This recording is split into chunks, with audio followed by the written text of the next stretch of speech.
this video, I will show you how to get your Flutter app running on an actual iPhone in next few minutes completely free. So let's get started. Alright, first thing first, we need to wake up the developer inside our iPhone. And for that purpose, head over to Settings app, scroll down, go to Privacy and Security, scroll down and look for something called Developer Mode. Tap on it and turn it on. And our iPhone is asking for a restart. Tap on the restart button. When it boots back up, you will get a warning that says something like developer mode will reduce security. Just swipe up, enable developer mode and enter your passcode. Step 2 is very simple. Just connect your iPhone to your Mac using the charging cable. And once the connection is established, it will show up in the bottom right corner of Visual Studio Code like this.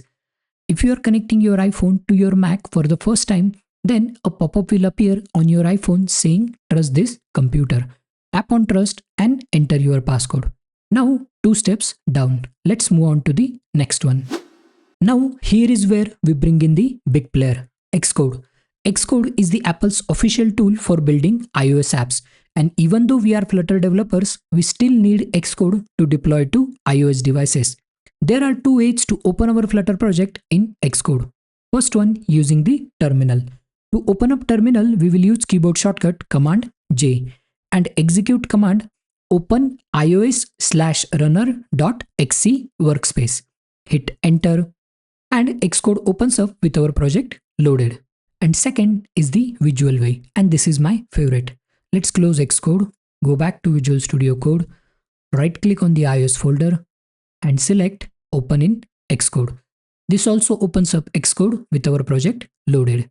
Okay, Xcode is open. Now we need to tell it, hey, we want to run our app on a real device and not on a simulator. So make sure your device is selected as a destination in device dropdown. Once the iPhone is selected as a destination, then we are ready for the magic part, signing. Here is where the real magic happens, and this is the step that is going to save you $99.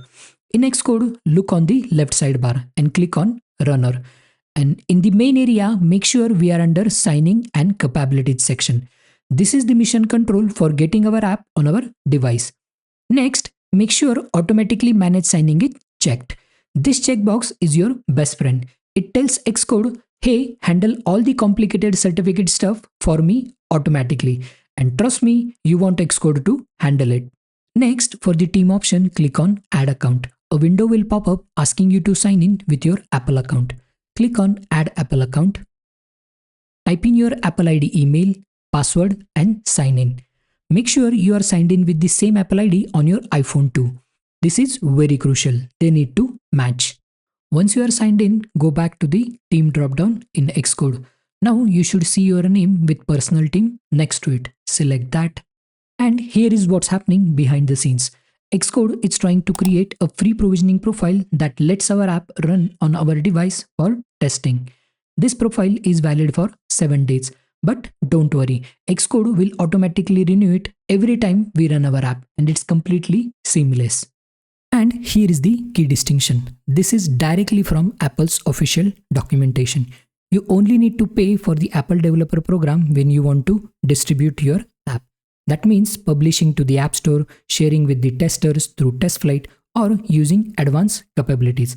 But for testing and running on your own device, your free Apple ID with personal team is perfect and completely sufficient.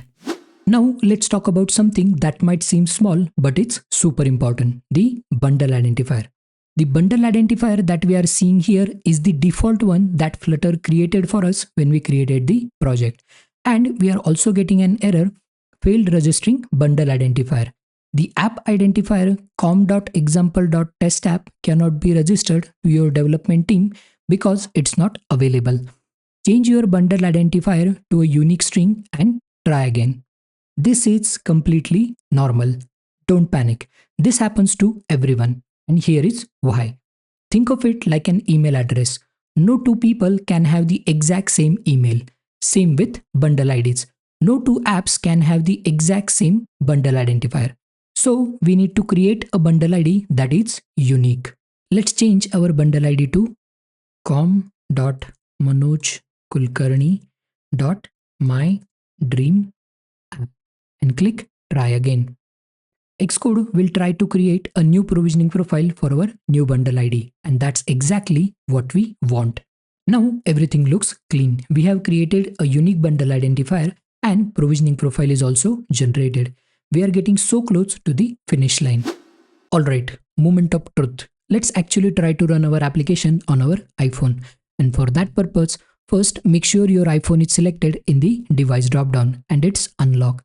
And after that, click on this play button to deploy our application on our iPhone. Here we are getting a prompt to unlock the keychain. Enter your Mac password and click always allow.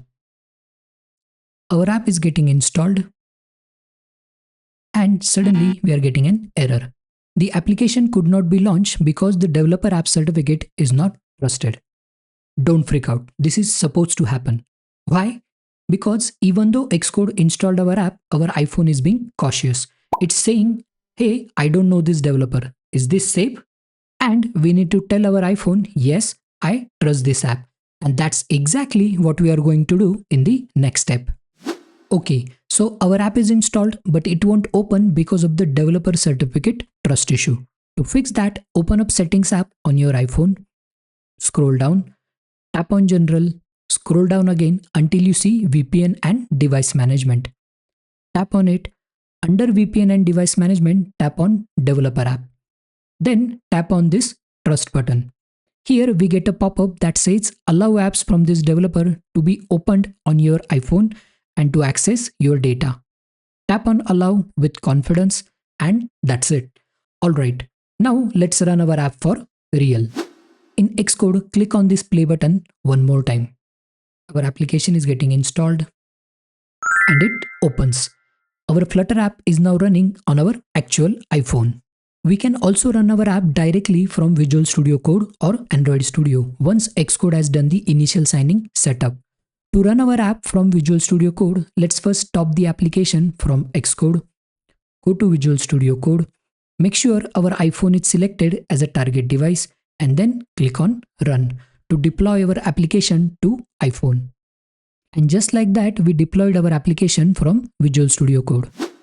Alright, you just deployed your Flutter app to a real iPhone without spending $1. And that's huge.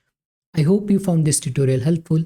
Hit that like button because it helps other developers to find this tutorial.